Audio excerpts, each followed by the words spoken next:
Innad dina indallahil Islam.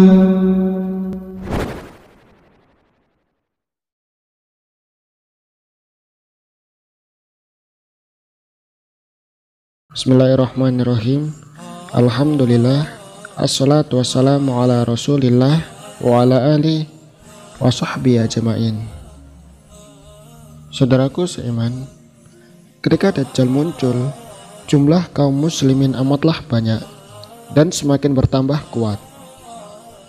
Namun mendekati keluarnya Dajjal, kaum muslimin ditimpa bala yang amat berat.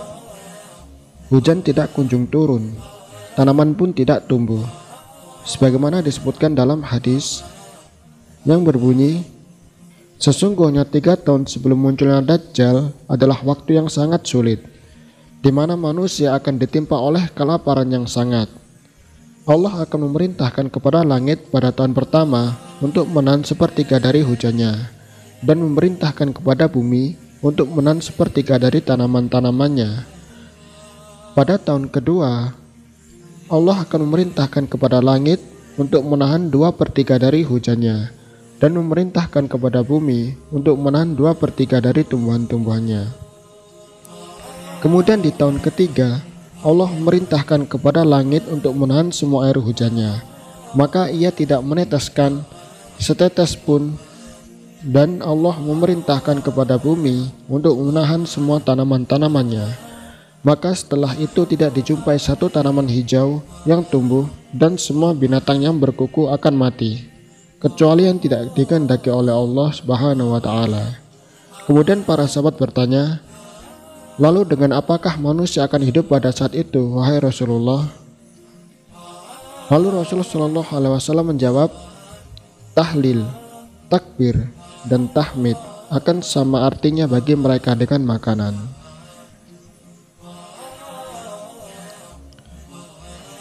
Beberapa sifat Dajjal disebutkan dalam beberapa hadis. Dari Abdullah bin Umar bahwasanya Rasulullah Shallallahu Alaihi Wasallam bersabda, ketika aku tidur, aku bermimpi tawaf di Ka'bah. Tak taunya ada seseorang yang rambutnya lurus, kepalanya meneteskan atau mengalirkan air. Maka saya bertanya, siapakah ini? Mereka mengatakan, ini Isa bin Maryam. Kemudian aku menoleh, tak taunya ada seseorang yang berbadan besar, warnanya kemerah-merahan, rambutnya keriting, matanya buta sebelah kanan, seolah-olah matanya anggur yang menjorok. Mereka menjelaskan, sedang ini adalah Dajjal. Manusia yang paling mirip dengannya adalah Ibnu Qatan, laki-laki dari Bani Khuza'ah. Hadis riwayat Bukhari dan Muslim.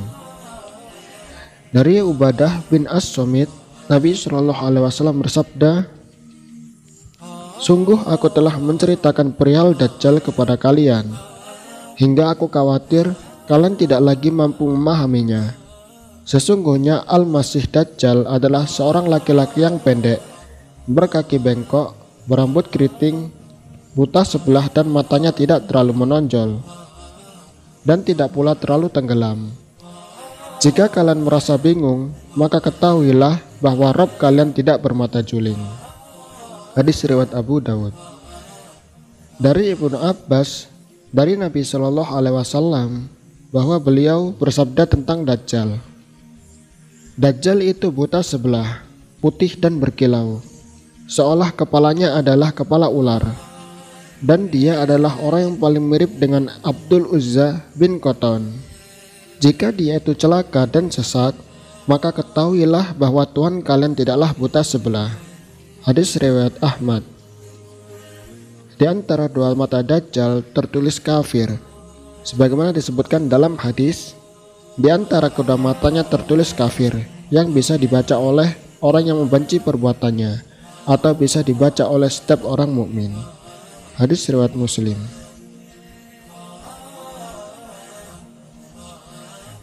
Dalam hadis juga diceritakan mengenai Dajjal bahwa ia tidak bisa memiliki keturunan, sebagaimana disabdakan oleh Nabi Shallallahu Alaihi Wasallam bahwa Dajjal itu mandul. Hadis riwayat Muslim. Demikianlah penjelasan ringkas mengenai Dajjal dari beberapa hadis, terkhusus mengenai ciri-ciri Dajjal. Jika tidak ditemukan ciri-ciri demikian, maka tidak bisa disebut Dajjal Akbar yang akan muncul menjelang hari kiamat. Allahu a'lamu bishawab.